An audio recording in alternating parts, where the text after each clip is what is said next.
All right, Proverbs 15. We're about halfway through.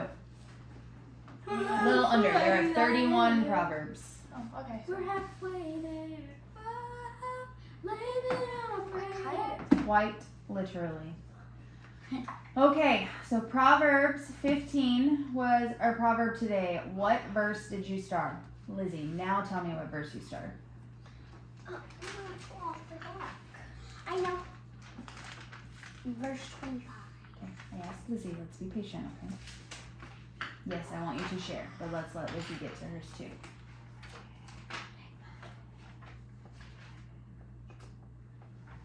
And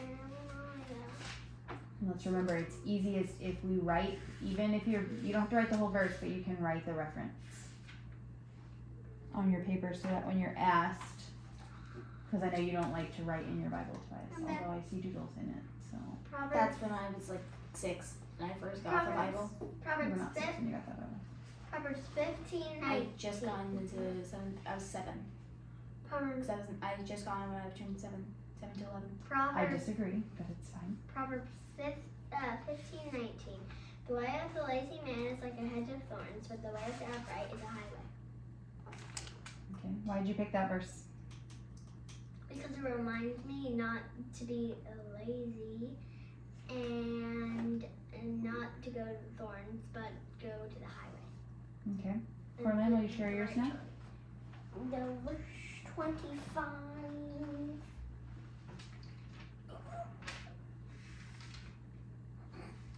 You're not in Proverbs, baby. Oh yeah, I forgot. In Proverbs. Oh, yeah, I forgot. You were about 9. Zach's Bible doesn't have tabs. 4 Because years you ago. got them at the same time. 4 years ago. It was 10.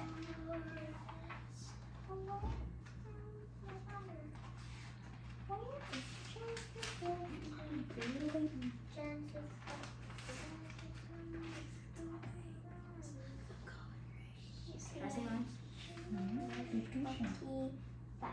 The Lord tears down the house of the proud, but he protects the property of the widows. Okay, why'd you pick that one? I think it's because God is protecting people who have lost a lot, and he's tearing down the proud people who are boasting. Okay. So you like seeing God's character there? Did you take her this one? Yeah. She did get through? Not a lot, but because we didn't have a lot. I'm gonna give her a little more, but it's fine. Go ahead and share yours, sweetie. Proverbs 15:30. A cheerful look brings joy to the heart. Good news makes for good health. Oh, we're really lucky. That gate is sitting wide open. Good girl. Why'd you pick that one? Because I think it's a good reminder how although God may give us trials, it shows how complex he made the human mind, that if someone looks cheerful, you're probably going to turn to being cheerful. Okay. Alright. Mine was 15:18. A hot-tempered person starts a fight, but a cool-tempered person stops them. What number was that? 18. Why'd you pick it? Because I can have a hot temper sometimes, so it's stuck out. Okay, so it stuck out to you because you struggle with some tempered places. Okay. So our key verse, your copy verse today was 15:17, which says, "Better is a dinner of herbs where love is than a fattened ox and hatred with it." Some of you guys might have had vegetables. Who had vegetables I in their had verse? vegetable. Okay. A bowl of vegetables vegetables. with someone you love is better than steak with someone you hate. Well, I know the bitter herb is disgusting. I liked bitter. I like the bitter herbs. Bitter herb is disgusting. Mine says better It than doesn't say bitter herbs. too. Mine says better is a dinner of herbs where love is than a fattened calf with hatred. Okay, so when we're talking about a fattened calf, they're not talking about having a fat cow. They're talking about, like, of course, a Eating steak it with or a a burger. fat cow. Like, we're looking at this in the aspect of dinner. Because calves would be tender. So No, they'd what be like she's fries. saying is that it's like food, not like eating it with. a Exactly, cow. it's a metaphor. Yes. We've all known someone who seems like they have it all when it comes to stuff. They have the coolest video games, they have the most cool clothes, They have all the gadgets, all the games, but when you actually spend time with them, they're miserable. It's never enough. They're not actually satisfied. Maybe they have a lot of money, but their family life is suffering. Maybe they have a lot of money, but they don't have a relationship with parents and children. They seem really distant. On the other side, we know people who don't have a lot of money, who don't have a lot of things, but their house is filled with love and joy and contentment. What do you think? Why do you think that is?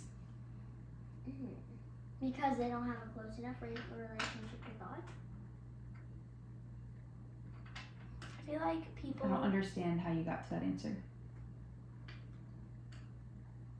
I feel like people with a lot of stuff, I feel like they don't need to have relationships with their family because they have enough stuff. But I feel like people who are poor and don't have a lot of stuff value family because it's a lot of all they have. Okay. They value it. Is that what you were trying to get at, Coraline? Yeah, but We're talking about two different sets of people. So you're saying both don't have a relationship with God? no, one of them does. But which one? Makes them happy. The good people. Okay. Who said they were good people? We didn't say anything about good people. You can be rich and be good. The people with a lot of stuff or the people with not a lot The of stuff? people with not a lot of stuff. Okay, I know you're being silly, but I'm not a fan of how we're acting right now, okay? It's important for you not to place distinctions on, oh, those people are rich, so they're bad. Tobias, I need you to stop finding distractions, please. Thank you. Does that make sense, Cora? Yes. We don't want to place people in a box based off of status. That's what the Pharisees did. They let rich people sit in higher places because they were rich, and they made the poor people go to lower places because they were poor. We don't want to do the opposite. We don't want to swing so far to the other side that we're still acting like a Pharisee but flipped, okay? Like Raya said, people can be rich and still be good people. God could have gifted them riches in order to pour out and take care of others. David So was again, the king. We want to look at fruits, not at status. Does that make sense? Okay. So yes, it could be because the people who don't have much have a better relationship with God. I have a different answer. Okay. People with a ton of stuff think they're going to be happy when they first get that stuff, but then when they finally play with it, they're like, this is like terrible compared to what they have because they have a relationship with God. Okay, or they're just comparing what they have to other people's stuff. Like, oh, well, I got this Switch, but now that person has this one that's slightly different. I bet you that one's better. Hands out of your mouth. So it's just that lack of contentment. They're unable to be happy with their choices, right? All right, Araya. Proverbs 17:1. No, Toby. Proverbs 17:1. Hooray! Araya, Psalm 133. Proverbs Lizzie. 17:1. Lizzie, John 13. And Coraline, 1 John 4. You wanted it because it was on the same page. 17:1. Better a dry crust eaten in peace than a house filled with feasting and conflict. Okay, did anybody hear Toby just read that? No. Here, conflict. Okay. Proverbs. So wait a second. What was mine? Be patient. 1 John chapter 4. Everybody's flipping and it's loud. Did you find John, Lizzie? Almost. What are you in? Luke. Okay. Okay, so now just wait.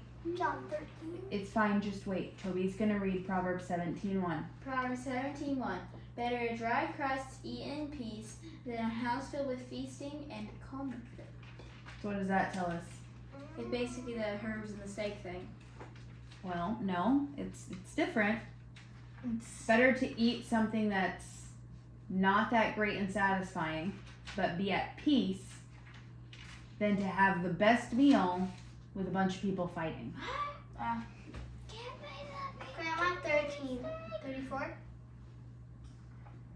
We're not to you yet, but yes, just be patient. Araya, Psalms 133. How wonderful and pleasant it is when brothers live together in harmony. For harmony is as precious as the anointing oil that was poured over Aaron's head and that ran down his beard and onto the border of his robe. Harmony is as refreshing as the dew from Mount Hermon that falls on the mountain of Zion, and there the Lord has pronounced his blessing, even life everlasting. That is a really short chapter. It's 30 verses. Although there's So how do you see that it connects to our key verse? I feel like this one connected more to Toby's with the peace, Okay. because this one's talking about a lot about how peace is really good.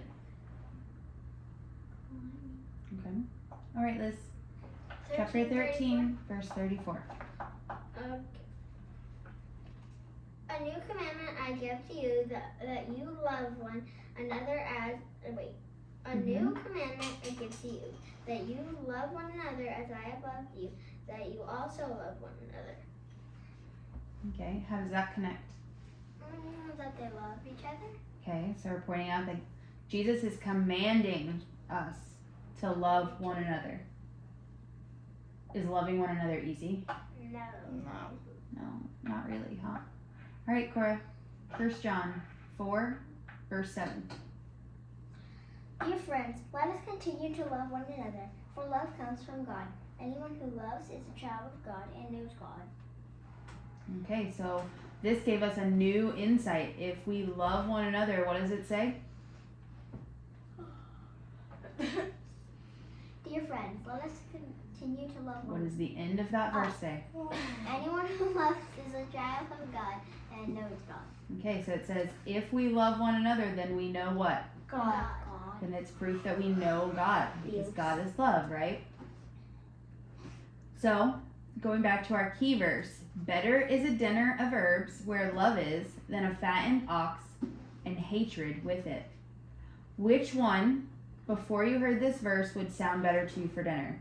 A bunch of leaves and grassy vegetables, or a big old juicy cheeseburger? Cheeseburger. Or a big slab of steak. steak, T-bone. I want the T-bone. or a prime rib. You're making me I hungry. would say Or I brisket. said the That's my second vegetables until you said the juicy part. Yeah, when we see that, we're like, oh, but that other thing sounds really good, right? So when we read this, we realize the verse is comparing being rich and being poor. But which one sounds happier to you here? So we just said, if we got to choose dinner, we're more likely to choose that yummy, juicy meat, right? But now, when we're looking at it, which one sounds better from our verse? The herbs or the meat? The herbs. The herbs, right? Can you figure out what the point of this verse is? Don't compare things good and bad because you already know the right answer. No, it's definitely comparing. Please stop scratching the end of the table. Give me the pencil. It's better to be poor with someone you love than be rich with someone you hate. Okay. That you shouldn't compare the better looking things in life to, what did I just say? That you shouldn't compare the better looking things in life. That's what you said. That Stand. Put your back. Are you struggling this morning, bud? that when you look at it, the herbs or the vegetables and the steak, the herbs look better, but I feel like it's showing you that you shouldn't, I guess compare is the right word. Compare feels wrong though. Well, if the herbs you really like vegetables, but you like steak burgers more, So remember, we're not going to get caught up on the details. We're going to get into the what does it mean. If we're comparing rich and poor, and it's saying the thing that seems poor with love is better than the thing that seems rich with hatred. That rich is not always So better. what is it really trying to get us to understand? The That good-looking eat the things in herbs. life aren't always better. What, Elizabeth? That we should eat the herbs. That we should eat the herbs, okay? The good-looking things in life aren't always better. The good-looking things in life are not always better. Like So- in Genesis and the Garden of Eden, when the fruit looked really good, but it was really bad. Yeah, absolutely. So what we see is just because something looks like the better option, just because in the moment it seems more valuable, that isn't necessarily so. Being rich isn't everything. If you're rich and you have all the money that you could possibly want, but you don't have any relationships, you don't have any friends, you only have people who pretend to be your friend because they want your money, your family doesn't want anything to do with you, maybe you don't have a good relationship with a spouse or with kids or with your parents, is it really worth having all the money? No. No, we see this in celebrities all the time. It's always heartbreaking to see celebrities who we feel like have everything who end their lives or who turn to alcohol and drugs because those material things didn't make them happy. Can you be undistracted? I'm still distracted while standing up though. Yeah, but you're not distracting everyone else. You have a choice right now. Are you going to choose to be attentive and a part? Can I still be a part of it while playing the fidget or something? No, because you're distracting everybody else. You're throwing water bottles. You're shaking things that are loud. You're scratching the bottom of the table, which is loud. Your fidgeting is not just helping you. You're taking it outside of it. Can I do this? Yes, that's fine. Will that work? Yes. Okay. Thanks for helping me come up with a solution. So, what do you think is actually better? Having a happy, loving home or having all that money? A happy, loving home. Because money can only take us so far, right? How often do you guys save up money to buy something that you're like, oh, I really want this, and then you get it and you're like, that's okay. It didn't last. That euphoria or that excitement that you had when you bought it isn't there a week later, right? You're not still like, oh, I have this great thing. What was the guy's name when he asked for wisdom instead of Solomon. Okay, so does it tell us what Solomon did with the money? Solomon was the king. He built God's temple. He built himself a temple or a home that was huge, mansion-like. The Bible tells us lots of what Solomon did. He did some good things, but some He bad did? things. Yeah. He built himself one, but that wasn't really good. No, he built himself a home, not a temple. Correct. He built temples for pagan gods because his wives urged him to. Okay, but we're getting off topic. Yeah. That doesn't have anything to do with what we're talking about right now. So let's try to stay on topic. So what do you think God is trying to tell us in this moment about what should be important to us? Your family. Family. Friends, food. So did any of these verses say family? Yeah, I think so. Mm-mm. Wait. It did say brothers, but we know when Paul is writing, he's not when using the word brothers, or when John is writing, when It's Peter, like your Christian brothers. they're talking about your family within the body of Christ, right? So it's not just about family. Yes, we should prioritize creating a peaceful, loving home within our home. That's our family. But that should also be outside into the body of Christ, right? Into our church family. So just like this weekend, we got to spend time with friends, right? We got to engage and break bread, and we ate meals with our friends, and we went to church together, and we talked about Jesus together, and we watched Christian movies together. So we see those places and we say, could we have saved the money that was used to do those things and bought a new video game, or put it back for, to get a second car, or to buy new clothes, or to have for mom to get a new iPhone, or dad to get a new iPhone? Could we have done that? Sure. But where were our priorities? Was it in the things that make people look at us and say, oh, they've got it all together? Or do we want the priority to be, oh, those people love people. They're a home that invites people in. They're a home that serves well. Because which of those pieces do you think shines better light on Jesus, or reflects who Jesus is to others?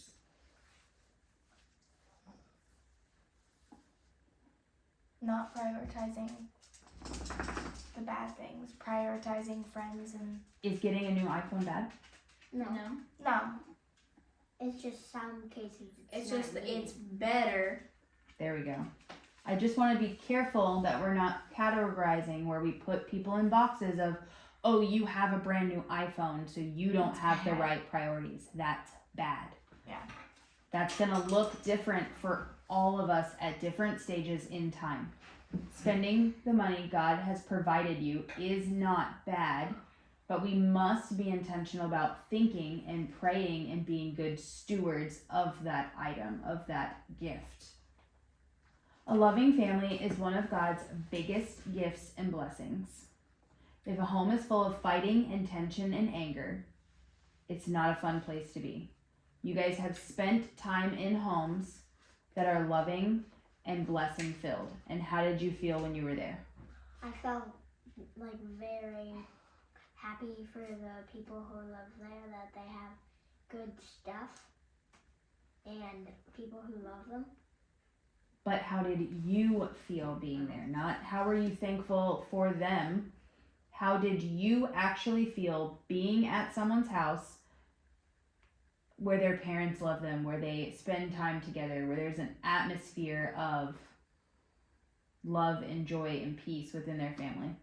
I think I would feel kind of jealous that they have it, but I don't understand the question. I think I feel happy because it reminds me of how I do with my family. Okay, it would remind you of our family. I feel connected, like I could just open up, just talk freely.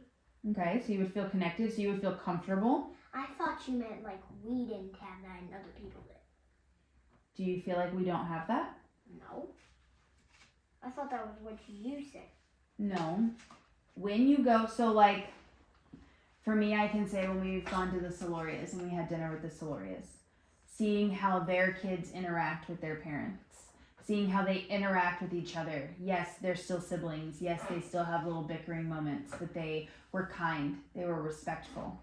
They were communicative. Like, we were able to have conversations and laugh and play games and enjoy each other's company. It felt like moving into another, or going into another family's home. Like, and we immediately became family with them. Not like we were just visiting people, but like we were a part of something together. Yeah. Same thing when we hang out with the Lathams. Like, it feels like being with family, right? Yeah. Now think of the times that you have been at homes where that was not the atmosphere. Where maybe we talked about kids that were disrespectful to parents. Maybe they're unkind and disrespectful to their siblings. Maybe their siblings are unkind or disrespectful to them. How have you felt in that setting? Awkward, okay. Kind of like, I don't know what to do here. Out of place.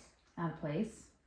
I think I would feel kind of like what is going on? Like, why do you guys do this to each other? Just be kind. Okay, like a little frustrated. What do you think, Liz? you'd start to get jealous and hate them. Why would you get jealous of that? Why would you be jealous of someone whose family life is chaotic and unkind? True.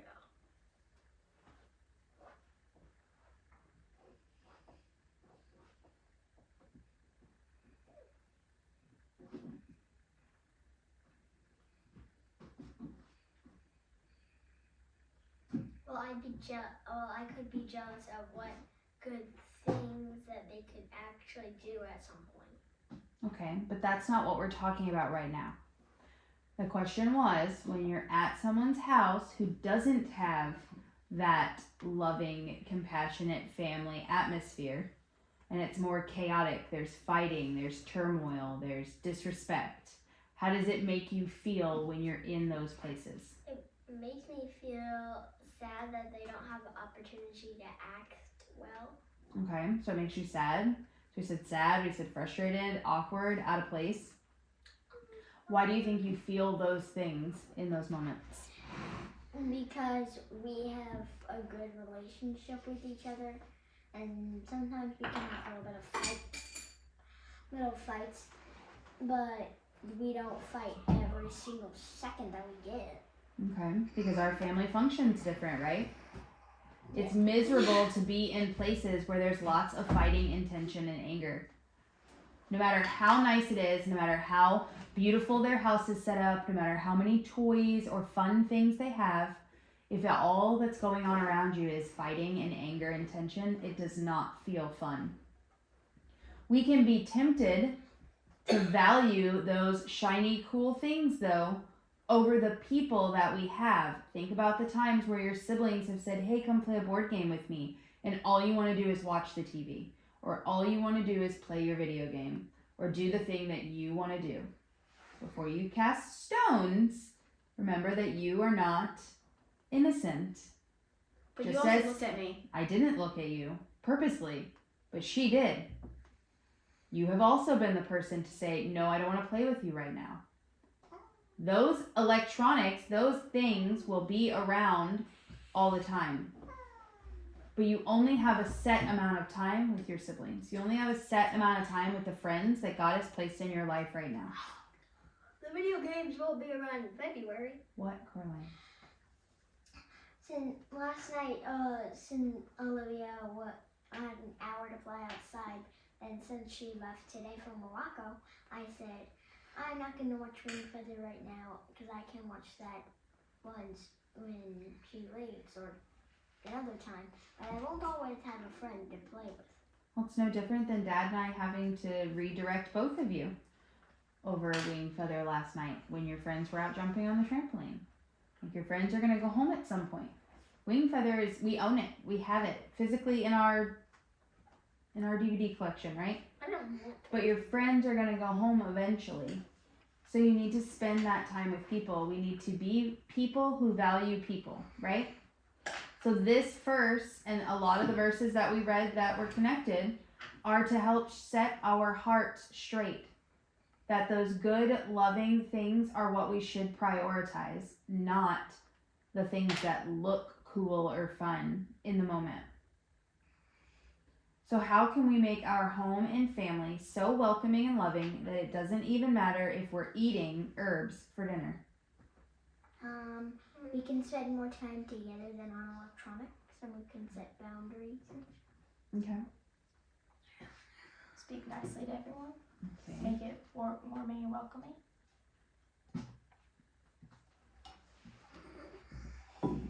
Anybody else? All right. Orion, will you pray us out? Dear God, thank you for